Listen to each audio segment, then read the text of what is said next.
आपने गुरुद्वारे में नीली पगड़ी और पोशाक पहने कई सिखों को देखा होगा, जिनको लेकर लोगों द्वारा कहा जाता है कि ये गुरुद्वारे के पुजारी हैं जो यहाँ पर सेवा करते हैं। लेकिन ऐसा बिल्कुल भी नहीं है। इन लोगों को निहंग सिख कहा जाता है। निहंग सिख कौन होते हैं और क्यों ये सिख नीली पगड़ी और पोशाक ही पहनते हैं, आज ये जानेंगे। ये भी जानेंगे कि नीली पोशाक की शुरुआत आखिर हुई कहाँ से। नमस्कार, मैं हूँ आपके साथ रीटा और आप देख रहे हैं नेटड्रिक पंजाब। सबसे पहले बात करते हैं निहंग शब्द की। आखिर ये शब्द आया कहाँ से? निहंग एक संस्कृत शब्द है जिसका अर्थ होता है निडर और शुद्ध। साल 1699 में सिखों के अंतिम गुरु गोविंद सिंह जी द्वारा खालसा पंथ की स्थापना की गई थी। ये तो आप सभी को पता है। खालसा पंथ के पास दो तरह के सैनिक हुआ करते थे।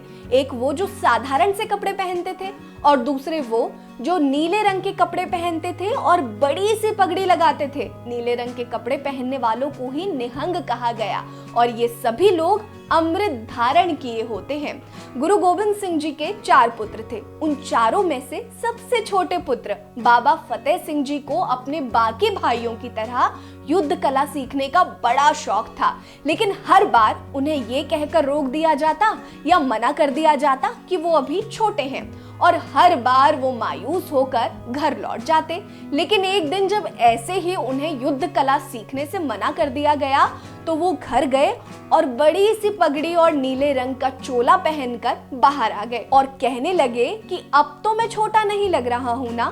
तभी से निहंग पंथ की नीली वेशभूषा पहनने की शुरुआत हुई, क्योंकि तब से उनके पराक्रम, उनकी एनर्जी, उनके साहस का बल प्रदर्शन शुरू हो गया। वहीं जब 18वीं शताब्दी में अफगान से आए अहमद शाह अब्दाली ने पंजाब पर कई बार आक्रमण किया तो उसका सामना करने के लिए और उसे रोकने के लिए निहंग सिख ही थे जो सबसे पहले आगे आए थे।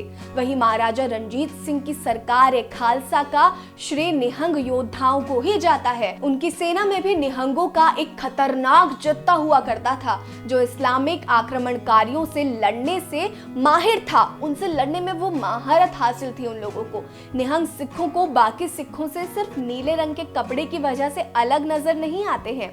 नीले रंग के कपड़े पहनने के साथ साथ निहंग सिख हमेशा बड़ा तेग, जिसे भाला या तलवार कहते हैं, उसे अपने पास रखते हैं। वे हमेशा नीली पगड़ी बांधे रहते हैं जिस पर चांद तोरा लगा होता है। हाथ में कड़ा पहनते हैं और कमर पर कटार बांध कर रखते हैं।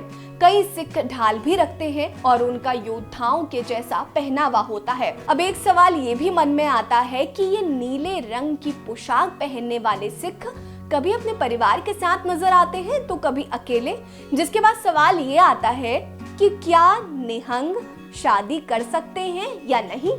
दरअसल निहंगों में भी 2 समूह होते हैं, ब्रह्मचार्य और गृहस्थ। एक समूह ब्रह्मचार्य का पालन करता है और दूसरा गृहस्थ का।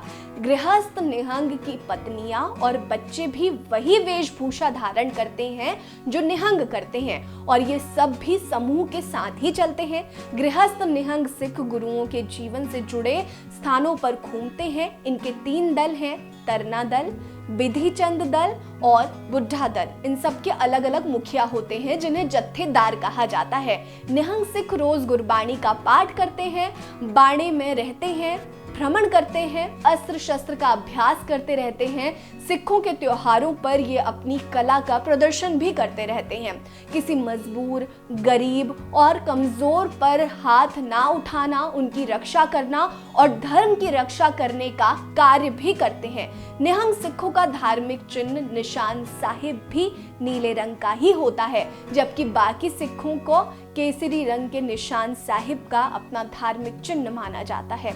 निहंग सिख गुरु ग्रंथ साहिब के साथ साथ श्री दशम ग्रंथ साहिब और सरबलोह ग्रंथ का भी पाठ किया करते हैं और उसको भी माना करते हैं।